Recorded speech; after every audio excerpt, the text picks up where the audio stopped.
may announce you now another topic. It's about automotive cybersecurity and the company Matrickz. Hassan. Stefan, thank you so much. This has been a serial experience, especially the, crashing the dummy into 3 pieces at 60 kilometers an hour. This was a serial experience. Thank you so much. Thank you so much for the kind introduction. It's been an amazing conference. So allow me to introduce me and my colleague Lalsa. We're going to talk about how to hack a car. So like Stefan already warned you, check your car outside if it is safe. Without further ado, let me get into it. So what are we going to talk about? We're going to talk about car hacking in real life. How does it work? Can we really hack? I mean, what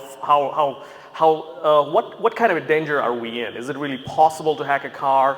Or is it just theoretical? What is it? Then the second thing that we're going to talk about is we're going to look at the vehicle architecture. Everybody is familiar with the vehicle architecture, but we're going to look at it anyway. So where is the problem with the current vehicle architecture we have today? Then we will go to the steps. When you hack a car, what are the steps? What do you start with? What's the step 1, step 2, step 3, and so on? Finally, we're going to show you some attack, and this is where my colleague was going to show you the magic. How will you perform a replay attack on CAN bus? How will you perform a CAN injection attack? How will you do spoofing on a CAN network? And denial of service attack. And the last part is, I would love to hear your questions. I love questions, so please feel free to ask me questions. I actually welcome you to ask questions. And even if during the presentation, if you have any questions, raise your hands. I'll be more than happy to entertain you. So a little bit about us, about me. Like Stefan said, I run the company Matrickz. So we help companies and individuals with FUSA, cybersecurity, SOTIF, A-Spies, that kind of thing. We also do a lot of training. I have personally trained over 5,000 professionals in the automotive industry. I am the host of the Autonomous Vehicle Safety and Security podcast. So please feel free to, listen to the podcast, subscribe us. These are our car hacking demos that we have done in the past. We have been featured in 29 German national channels with our car hacking demo. This is some snippet from the podcast. And here is my LinkedIn profile. I would love to have you in my LinkedIn. So if you have LinkedIn, please use this QR code to connect to me. That was about me. And I'm working on this book still. I mean, I was supposed to get it done this year. I'm still working on this book, and so one day I promise this book will come out. I call it A Brief History of Autonomous Vehicle. Now let's go to car hacking. Car hacking in real life. So what we're going to do is we're going to look at this video snippet. Target the motorcade.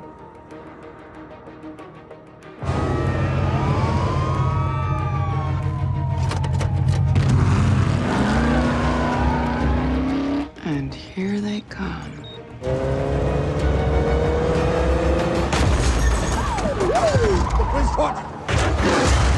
Ouch. Oh, поехали!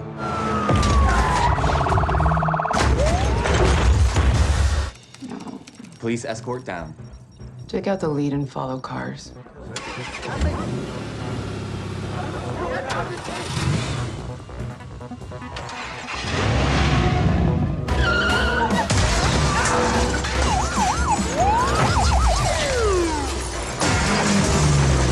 Поехали, принято!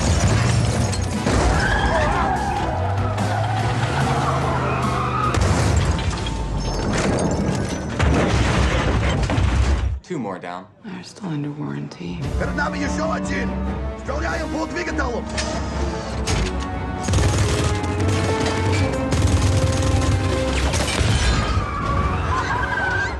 Company!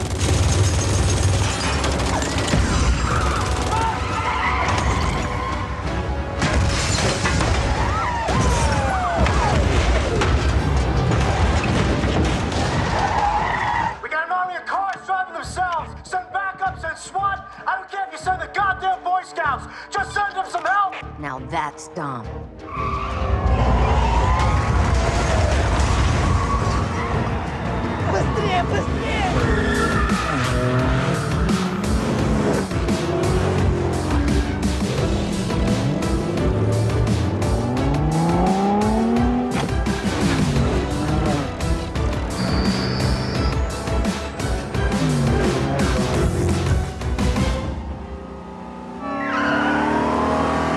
The motor cage is turned on 7. Perfect. Make it rain.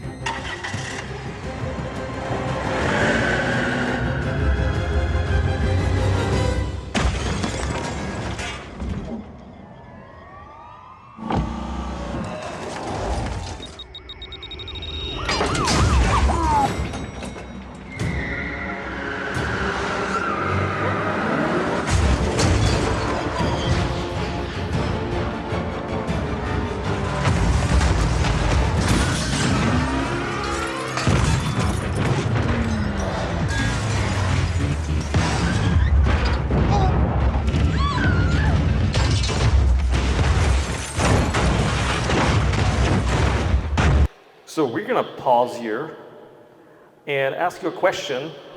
So let me ask you a question. This was a clip from Hollywood, Fast and Furious 8. And you know, what they did is they turned with 1,000 zombie cars with malware injection. They took control over and they could make cars rain. Now I have a question to you. How many of you think that this is technically possible today? Show your hands. 1, 2, 3, 4, 5, 6 people. All right. So, and the rest, you know, I'm going to show you something that might disappoint you. So this was technically possible, not today, in 2015. In 2015, Charlie Miller and al. Thankfully, it was in a lab setting. They were funded by DARPA.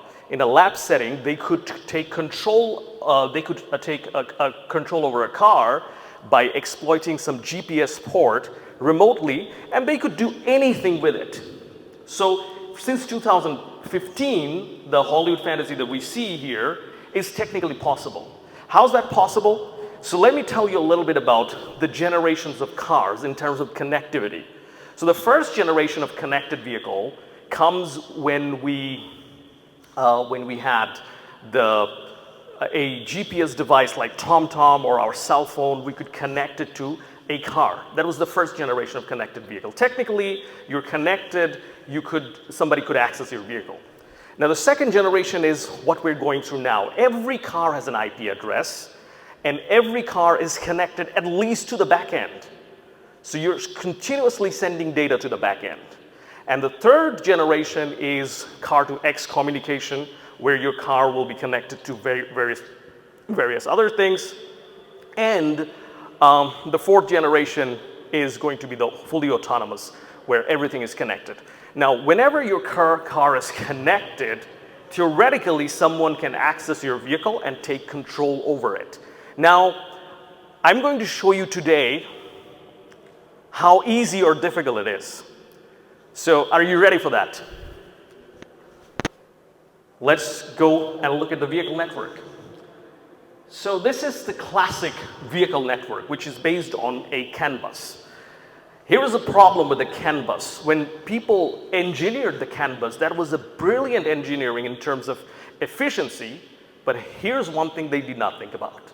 They did not think about security, and they didn't have to, because who would imagine that you would hack a car, right? It was a mechanical device. So now, the problem with the CAN bus is it's a broadcast-based network.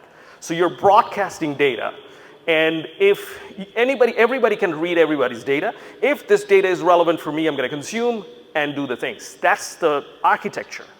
And this is a architecture that reminds me, you know, many of you are too young to remember this. In the early 2000s, when I was an undergrad student, we had like messenger services like MSN, ICQ, Yahoo, you know. I mean, one can hear that I'm an old millennial. So, what we could do is we could sniff the network and read our friends' messages because they were not encrypted. It was simply unencrypted broadcast. That's how things start, right? And that was the time of like, you know, those were the apps back then. Those were the, you know, Instagrams and Snapchats of that time. And everybody was using that, but there was no security. And we could easily sniff them. So today's, I shouldn't say today's, like last decade's cars are somehow that generation. I mean, there is a similarity. And we're gonna look at how. So here are the steps to hack a car. Before I go there, let me tell you why the analogy is correct. Because if you have an old car, very old car, that's not hackable. You know, it's very old. There is not much you can do with it.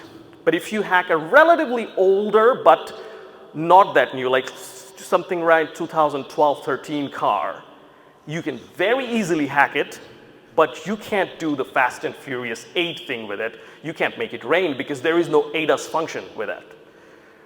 Now, if you can hack a Tesla, which is much more difficult than hacking a 2012, which 2012 generation is kind of like the, you know, ICQ MSN 2002 generation, right? You can easily hack them, but there's not much you can do. You can play around with it. You'll see Lhasa will show you how can you play around, mess around with it, but you can't really take full control. But if a Tesla or a modern car is much harder to hack because there's some security mechanism in it, but if you can find an exploit, if you can get into it, you can do anything with that. You can weaponize that vehicle, just like the clip that we have seen.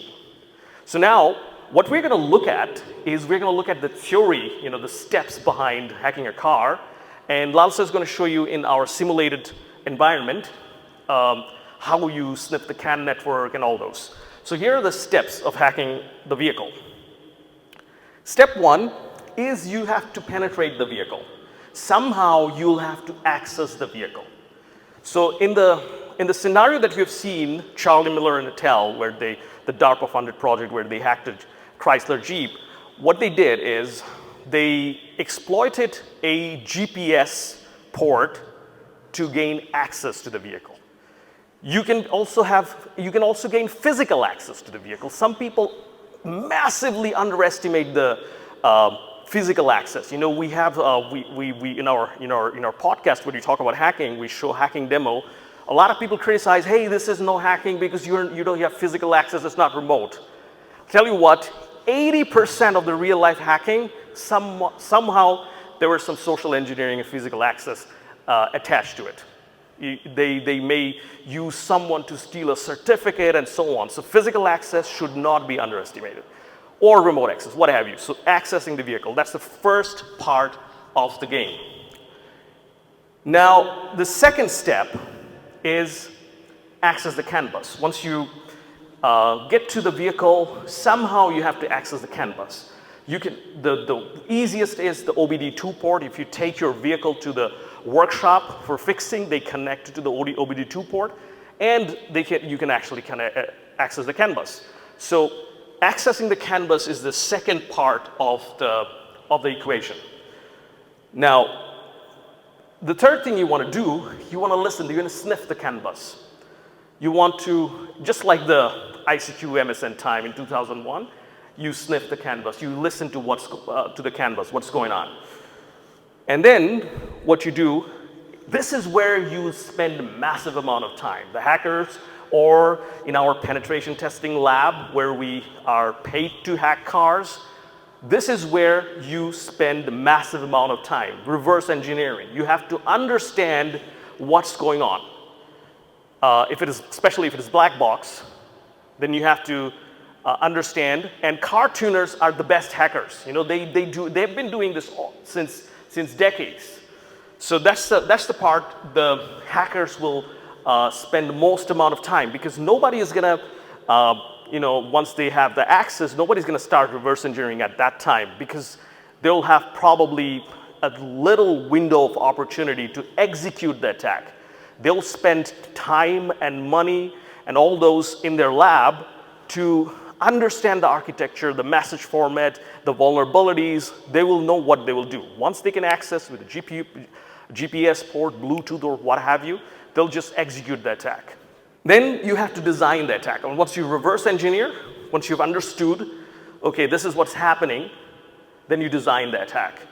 And you make your attack ready, like I said, that will have a small window of opportunity to execute the attack. Finally, what you'll have, you execute the attack. You just, let it work. So these are the 6 steps. Now, let's look at those. We will look at can sniffing first. So Lalsa is going to show you can sniffing. Lalsa, you can start showing your part of the. So this is where we're sniffing the can. That means that we are trying to just read data. In some cases, that's the difficult part. If you take a modern car, they make it more and more difficult to read the car. So let me tell you the setting that we use. So we're using a simulator called IC-Sim. It simulates the CAN messages, right, Lalsa? So it simulates the CAN messages, and the CAN messages we'll just try to sniff. And Lalsa will, while she shows it, she'll explain the mechanism to you. So Lalsa, I'll give it over to you. Thank you, Hassan. So before I start with the magic, I want to ask you, what is your expectation? Like, would it interest you to see speedometer being hacked? The speed is being changed by itself, or the vehicle being turned by itself? So starting with this, I would say, imagine that you have a speedometer. I'm sorry I could not get a live speedometer for you for this demo. But yeah, we have a speedometer and we do have a joystick kind of a control. So what does this joystick do? It basically helps you to turn left, turn right, acts like your steering. It helps you to accelerate, it helps you to decelerate, it helps you to open the doors, close the doors, basically everything that you can do with the car. So basically it simulates the vehicle with a joystick. Whatever you could do in a vehicle, this joystick is a simulator. And you did with Canopy? Okay. Yeah, so please also tell a little bit. So this has an inbuilt tool called IC-Sim. It's kind of a small demo tool that allows you to create a GUI of the control as well as the speedometer for this demo. So everything is coded, but it helps you to get the feel of it because it takes the input from the control, that is this part, and show it here, which is your car. So without wasting much of your time, let me open a window.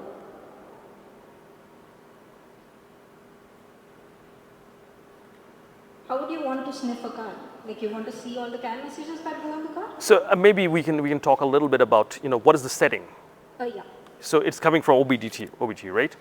So the assumption here is we are connected to the car through an OBD port, and we have the access to the CAN bus basically.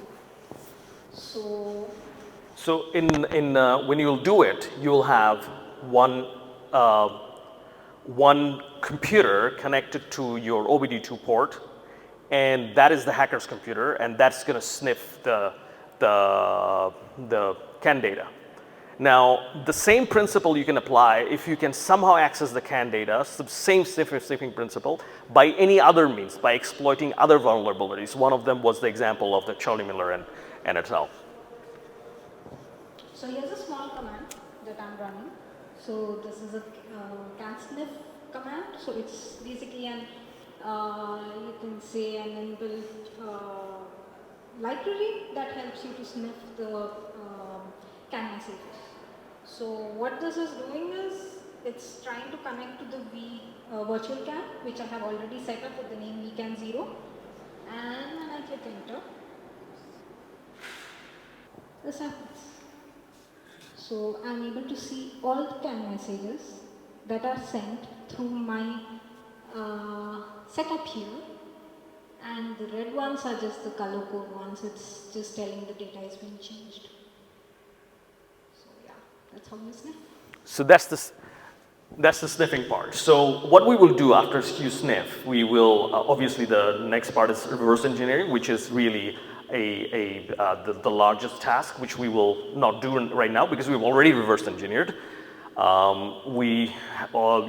This is a simulated data, but we also have real cars in our basement where we take the can dump in the similar fashion. We sniff it.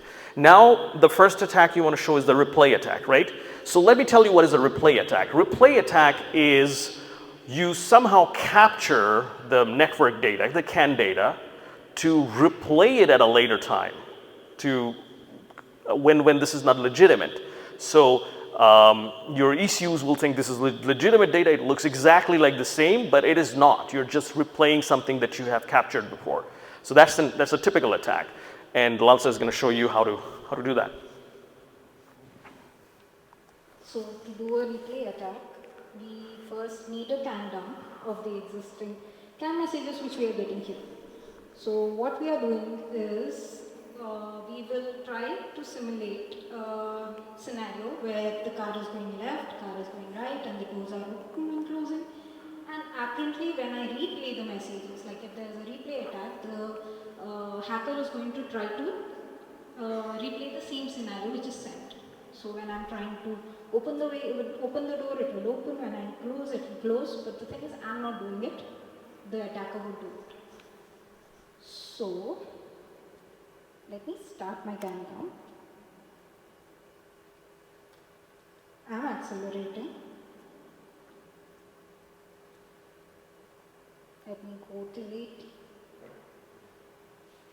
Very good. Now I turn left.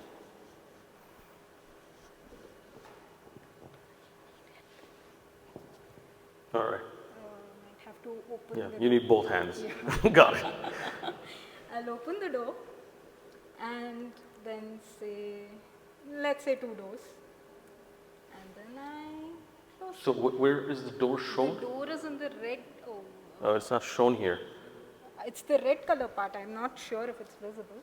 There's a small red color vehicle. It's not visible here. Right here. Oh yeah, on the top. Yeah, here. Got it. Yeah. So I'll just close the door for a second. Let's take the dump again. So this is how the closed door looks like, and it turns red when I open it. I will take the dump again so that it is shorter and easier for you to see. There we go. Started the dump. Increase the speed. This time I won't go much. Let's keep it 40. Then I will open the door. So this is the data you're going to replay in a while, right? So this is what she is doing now, and once she will replay it, when the driver will not do anything like this, opening the door or accelerating the vehicle, the replay attacker will be able to execute this.